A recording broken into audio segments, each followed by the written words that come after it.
very strong values. One of the values is very Danish. It's called rettidig omhu.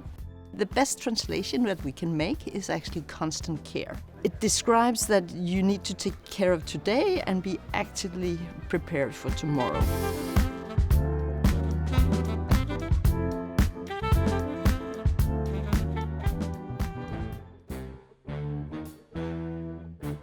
This is a very, very, very old company with a very, very strong heritage and a brand positioning out in the market that was so connected to ocean. In the years of 2017 and 18, we created a new strategy in the company. That strong legacy of being in ocean is a little bit of a double-edged sword, because it also means that we're very well known in ocean, but we're not known that much as a logistics provider. And that's what we had to change. Brand advertising played a hugely important role, and what we had to do was we had to change the perception of the brand and reflect the category that we were going into.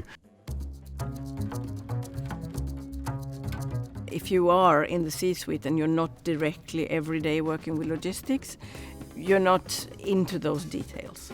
So we need to reach them more emotionally so that they understand the perception we want them to have. We took this approach of working on something which was really creative, and it builds upon the consistency of the campaigns we've been running since 2019. So taking this really big cinematic approach to the production, working with a super talented film director and team in a way that people were going to be drawn and compelled to actually want to consume it. One of the really key insights that we've had behind New Paths is the strategic importance of logistics within businesses. We've seen that it can be a real competitive advantage. It can be a real business enabler for our customers. We know that our customers and potential customers are in various stages of our buying strategy, and we created a content strategy that focused on opening the door with the New Path and the Hero movie, explaining that through emotional branding, storytelling. We had the Explainer movie that went into more rational storytelling on the proof points that we are expanding our products and services to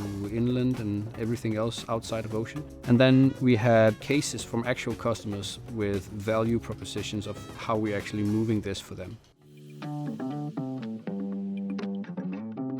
We had to talk to a much wider audience. We've gone from talking from the ocean buyer to the end-to-end logistics buyer, and we needed to make that influence with the buyers and also with the buying committee as well. So we need to change people's mental associations with what they think Maersk is and what they can bring for their business. So the work we did with B2BI and LinkedIn showed us that there was real value in expanding our targeting. We brought in the 95-5 rule, which said that no more than perhaps 5% of buyers are in market at any given time.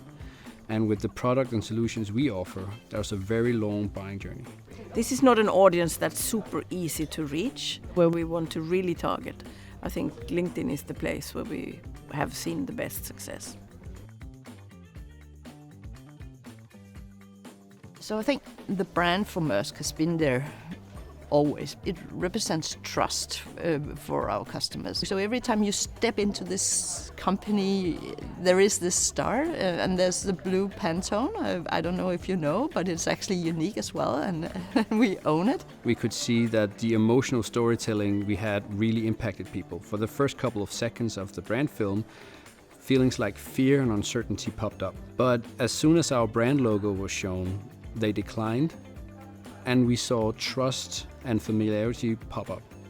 And that gave us a real sense of resilience and real sense of we are doing something with this trusted brand. And it's about building that consistency at every single touch point.